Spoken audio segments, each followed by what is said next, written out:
Abuso sexual imprescriptible. Eso es lo que vienen a proponer nuestros entrevistados que están haciendo una campaña por todo Chile para reunir firmas y para impulsar un proyecto de ley. De eso les vamos a estar contando en un segundo. Espérenos, ya volvemos a Entrevista Verdadera. Y ya estamos de vuelta en Entrevista Verdadera, el programa que hacemos de martes a viernes en vivo aquí en la red. Voy a presentar a los invitados de esta noche. Vamos a conversar con ellos sobre esta iniciativa, que es un proyecto de ley. Hace tiempo ha tenido varios sucesos al interior del Congreso. La idea es reponerlo y con urgencia. Abuso sexual imprescriptible. Estamos con Vinca Jackson, es psicóloga. Estamos con James Hamilton, es médico. Los dos tienen historia de abuso sexual y por eso están impulsando esta iniciativa. Vinca, James, muchas gracias por acompañarnos. ¿Cómo están? Muy bien, gracias. Vinca, ¿por qué la idea de remecer de alguna manera a Chile buscando firmas para que se le dé urgencia a este proyecto legal? Porque la ventana, es una deuda que se tiene hace mucho tiempo. Otros países han demostrado que se puede hacer. Chile ha asumido compromiso en relación a la protección de la niñez que se proyectan también en esto, en el sentido de responder a las víctimas, y se puede realizar de una manera que antes, hace 10 años atrás o 7 años atrás, cuando se presentó el proyecto por primera vez, quizás no parecía tan plausible. Los crímenes contra la niñez y contra la adolescencia tienen un carácter único, eso es lo que hemos venido diciendo todo este rato.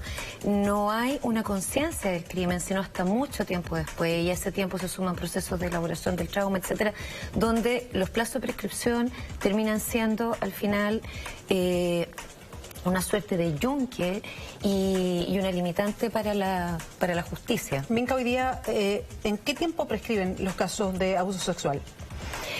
Chile tiene un plazo de prescripción de 10 años sobre la mayoría de edad, pero para algunos casos, y no todos, son los casos en general más graves. Y lo que se está pidiendo es que se levante completamente el plazo de prescripción, porque no hay además un patrón único de develación. Ahora hace poco en Chile salió un estudio que es local, pero que también coincide con los números de otros países, en el sentido de que son muy pocos los niños, como máximo un tercio, los que se detecta o develan el abuso durante la niñez, y la mayoría pasa muchos años sin siquiera comprenderse como víctima ni comprender que vivió un crimen.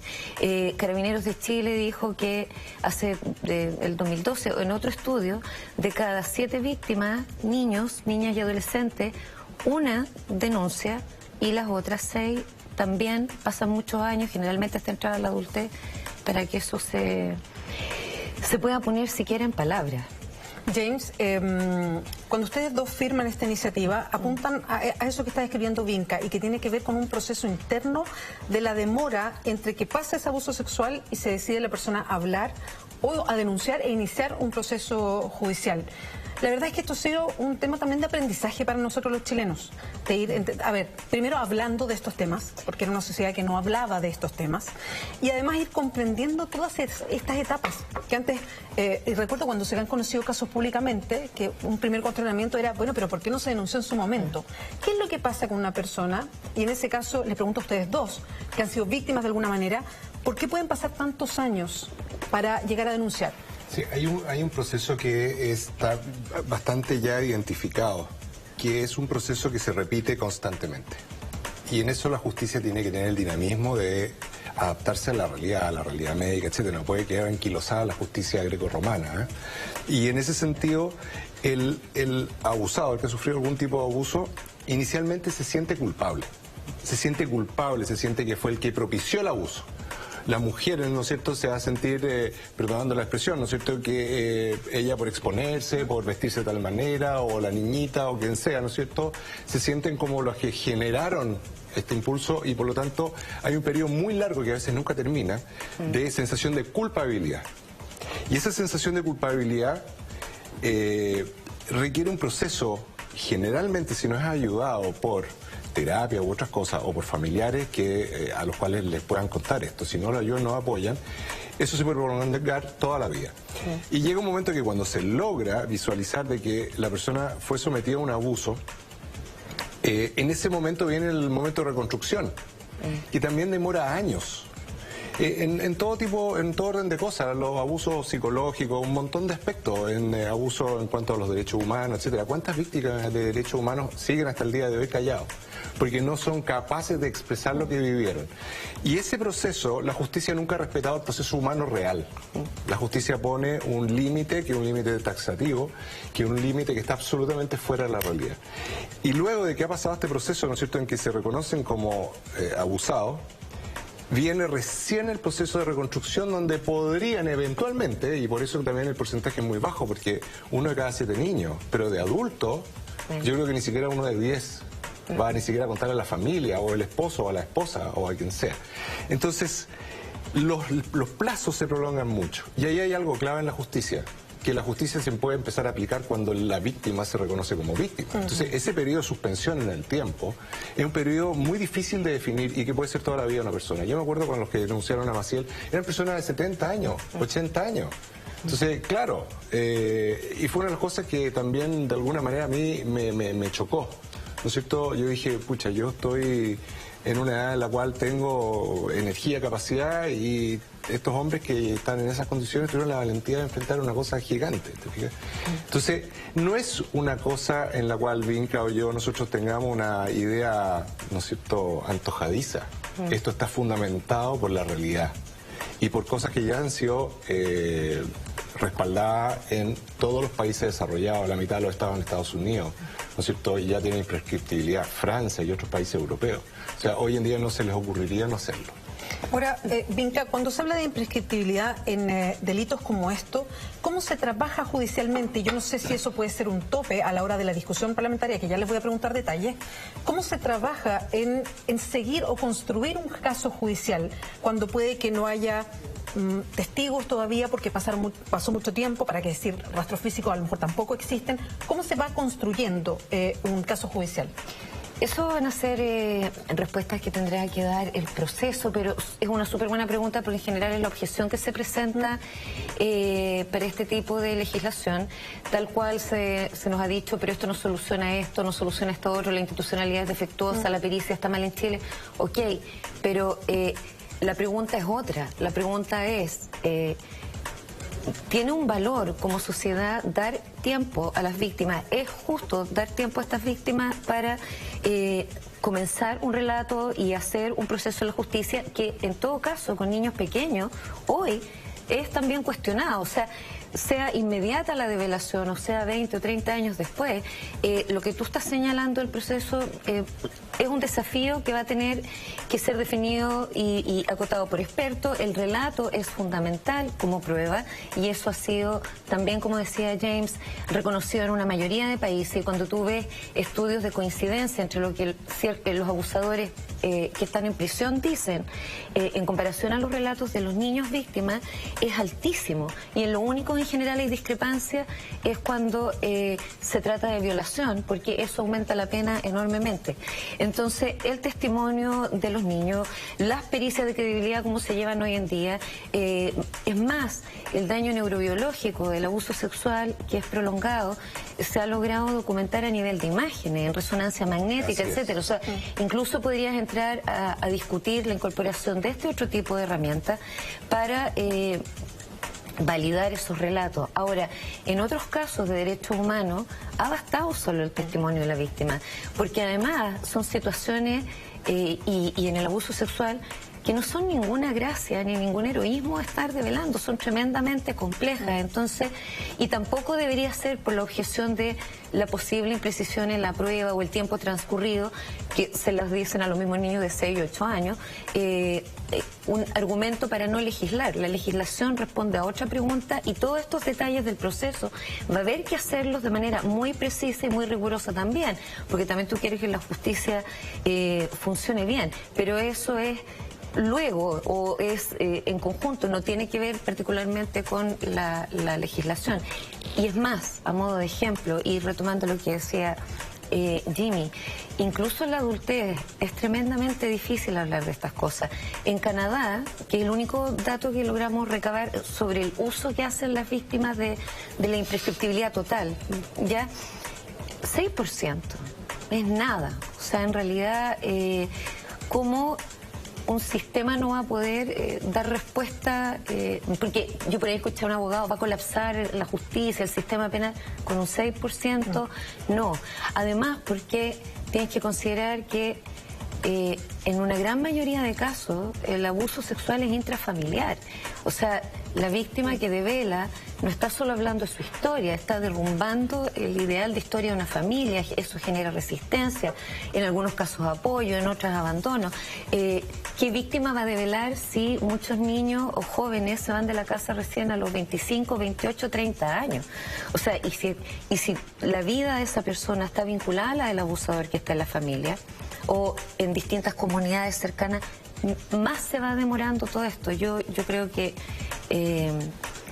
la pregunta es sobre el derecho al tiempo, es sobre el derecho humano al tiempo, y desde la justicia, si como sociedad llegamos a convenir tiempo atrás que son crímenes horribles, que merecen castigo, bueno, demos el castigo. Hoy en día el plazo de prescripción ampara más al abuso y a los abusadores que a las propias víctimas.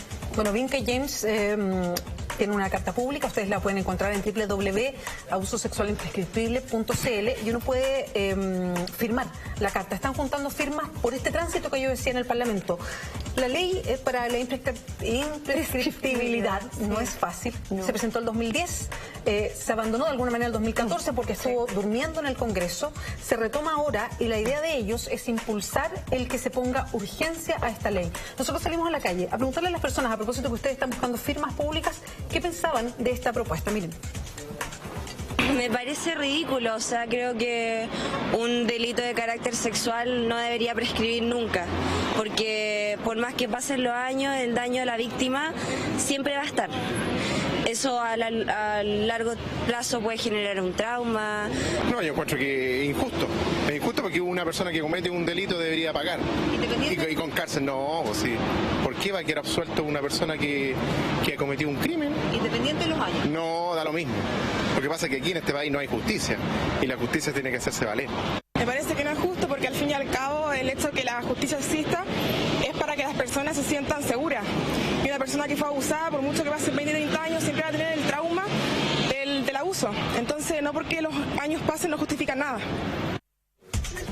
Bueno, ahí escuchábamos varios testimonios y todos coincidían en lo mismo que ustedes estaban pidiendo, que esa mirada de se necesita justicia para estos casos. Yo quería llevarlo a este tema de cómo se tratan las leyes, porque en los casos, y recuerdo conversando en los casos de violencia intrafamiliar, cuando se decía, la violencia intrafamiliar no se puede tratar como un delito cualquiera. No es un delito como es un robo o un lanzazo, pese a que puede entrar al sistema judicial de esa manera, puede tener un rótulo con un número de esa manera. Es un delito distinto porque tiene que ver con una dinámica del interior de la familia que merece una atención distinta, una mirada distinta. En el caso de abuso sexual, también. De hecho, ustedes manejan estadísticas que, algo decía Vinca, que llama mucho la atención respecto a los casos que se conocen, a cuánto se denuncia. ¿Qué dicen esas estadísticas? Poquísimo. O sea, nosotros tenemos mucho abuso, en el sentido de que me parece que 17 a 20 mil denuncias al año es escandaloso, pero esas son solo las denuncias que llegan a la justicia. Y como ya te decía, Carabineros tienen la estimación de que por cada una de esas hay otras 6 que no van a llegar.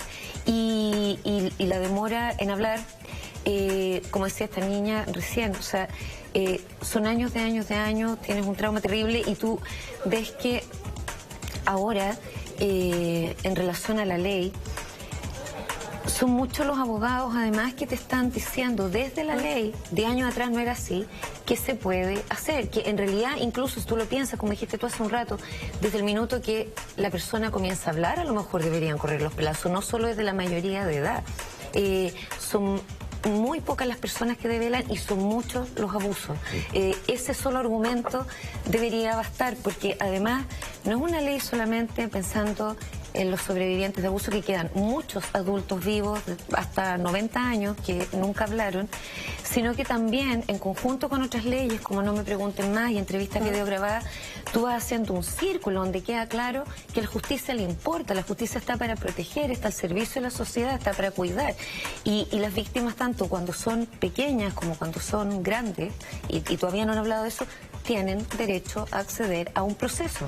James, ¿por qué creen ustedes que este proyecto se presentó una primera vez en el 2010 y no pasó nada? Hoy día se repone y ustedes buscan urgencia. ¿Qué es lo que han visto? Porque ustedes se han movilizado no solamente para que los ciudadanos nos enteremos, podamos firmar esto, sino también han ido al Congreso. ¿Qué pasa ya? ¿Por qué este tipo de ley se demora o duerme en el Parlamento? Mira, yo te voy a hablar un poco de matemática, algunas estadísticas, yo creo que lo que tú le preguntabas a Vinca también. Si tú piensas que hay 20.000 niños al año y hay oculto mínimo 7 por 1, o sea, anda sumando 140.000 niños que han sido teóricamente abusados. Súmale los abusadores. Hay abusadores múltiples, hay otros abusadores que pues ya sea el único caso, pero tú tienes por lo menos, así en lo mínimo minimorum, tienes un circuito de por lo menos 500.000 personas a 1 millón de personas que circulan en el abuso, ya sea víctimas o abusadores. O sea, es un temazo. Y en ese sentido, nosotros también estamos expuestos a la visión del mundo. Uno cree que Chile, y este es un tema que estamos recién socializando, pero es un tema en que la ONU ya nos ha dado por lo menos tres, ¿no es cierto?, llamados de atención severos, en el cual estamos, entre comillas, violando los derechos humanos del niño en Chile, por la falta de protección y por la falta de leyes de este estilo. Tanto es así que nos afecta también en el lado práctico. La inversión en educación del extranjero en Chile es mínima. ¿Por qué? Porque lo primero que se hace es ver si el país reúne las condiciones. Y en este momento nosotros estábamos objetados ante Naciones Unidas como un país que no cumple con las cosas mínimas. Entonces eso es gravísimo. La gente no lo sabe porque también es políticamente incorrecto. Eso también lo sabe en el Congreso, el Parlamento, todo. Pero empezar a hacer campaña en este aspecto es difícil, es complejo. Uno tiene que pensar en porcentajes, tienen que haber también abusadores, así como hay abusadores en la iglesia, también tiene que haber abusadores, ¿no es cierto?, en el Parlamento. Entonces va a ser gente que va a estar permanentemente poniendo trabas y problemas. Y esa es una realidad que hay que de alguna manera considerar y manejar. Yo te voy a dar un ejemplo. Nosotros en el caso Caradima teníamos a 2 personas que podrían haber roto la prescripción, 2 jóvenes. Sencillamente no se atrevieron a contarle a la familia, habría sido un desmoronamiento total. Nosotros no nos podíamos presionar. Uno de ellos era tratado por patología psiquiátrica, que nunca tuvo, pero sencillamente efecto del abuso. Y lo otro que tú comentabas, los efectos crónicos que mencionaba la Vinca sobre, ¿no es cierto?, la resonancia nuclear magnética y otro que se hace con irrigación en el cerebro, se producen atrofias de zona por un fenómeno que hoy en día se sabe, que se llama el estrés postraumático. Y en este caso un estrés postraumático crónico, porque la persona nunca puede remediar esto. Y eso produce niveles altos de cortisol y adrenalina que generan atrofia cerebral, que es reversible. Pero se producen, ¿no es cierto?, todas estas consecuencias. Entonces todo esto, hoy en día, ya se sabe hace algunos años, pero esto no se ha llevado, ¿no es cierto?, a niveles técnicos, no se lleva hacia la justicia. Y otro aspecto también de la justicia, lo que comentaba Vinca, es que la justicia es un concepto en el cual debe ser protegido y resguardado. ¿Cómo la logramos? Es como en el auge, ¿no es cierto?, en otras campañas, ¿no es cierto? El concepto es la salud de los chilenos. ¿Cómo logramos eso? Bueno, ahí nos tendremos que encargar. Esa es nuestra pega.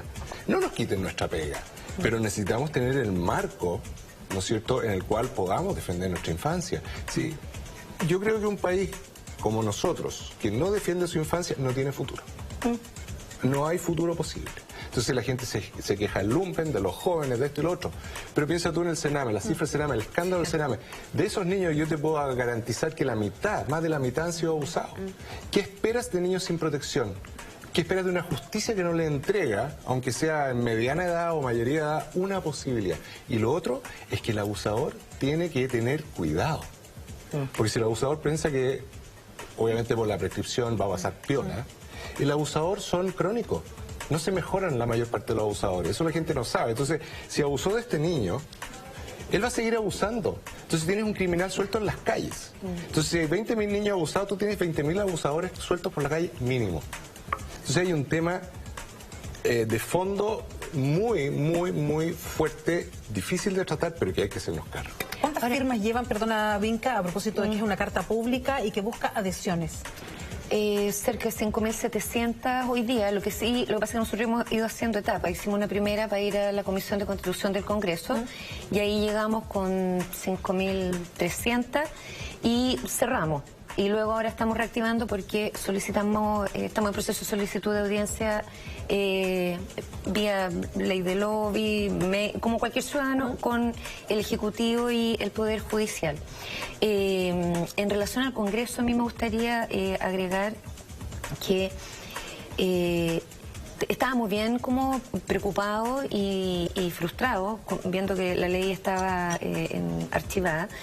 Se agradece el desarchivo, lo hizo el senador Patricio Walker al poco tiempo que habló Erika Olivera, también eso hay que... Y que fue recién, a mitad de año. En julio, que hay que relevarlo y que probablemente si ella no hubiera hablado, esto habría seguido ahí descansando eternamente. Pero desde dentro, con apoyo de diversos diputados, la diputada Carla Rubilar, etcétera, y la Comisión de Constitución, nosotros vimos que cuando realizamos la presentación y explicamos estos argumentos, los que tienen que ver con la edad de los niños, el tema de no reconocerse como víctima, más argumentos desde el derecho penal de que es posible, más los argumentos de las deudas en las que está Chile, o sea, las recomendaciones sobre el tema de abuso sexual imprescriptible no han sido respetadas.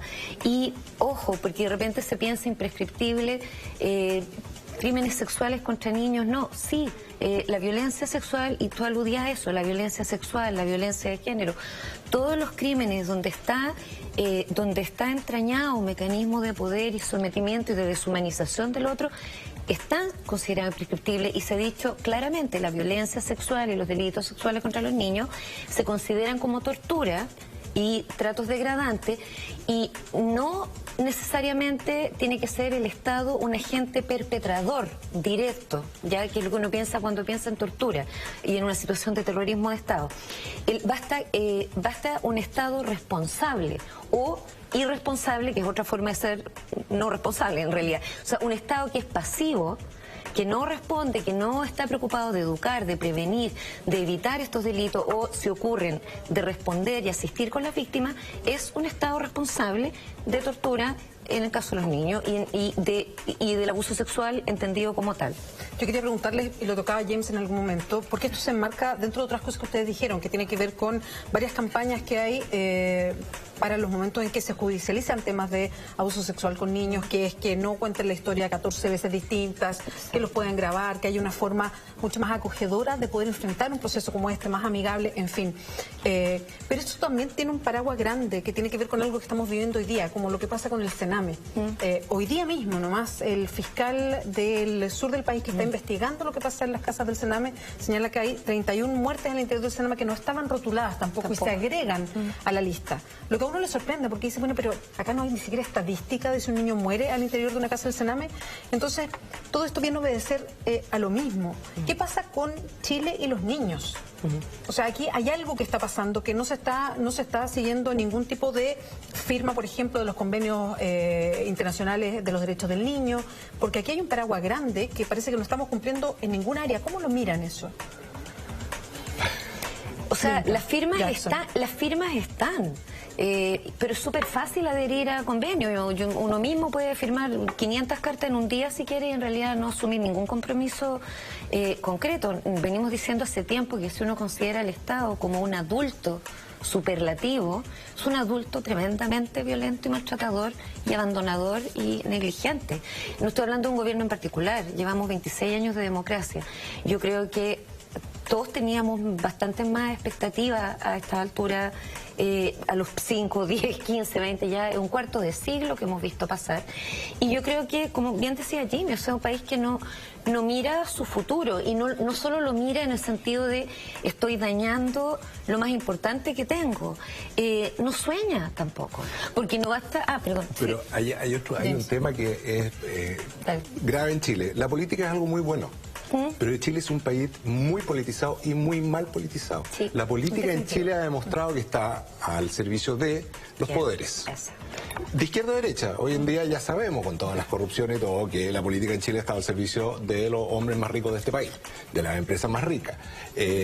Han buscado financiamiento, todo esto se ve. ¿Por qué? Porque vemos que es insana la manera de hacer política. Uno va y uno ve candidatos que ofrecen cualquier cosa que después no la van a cumplir.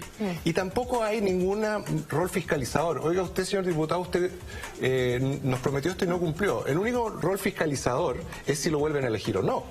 Y eso es muy básico. ¿Por qué? Porque ha sido una buena campaña, un buen show, eres una persona mediática y te van a volver a elegir, aunque seas realmente de lo peor en tu función. Eso por un lado. Y por otro lado, es que en Chile los niños no votan. Por eso que estamos mal politizados. La política está al servicio del país.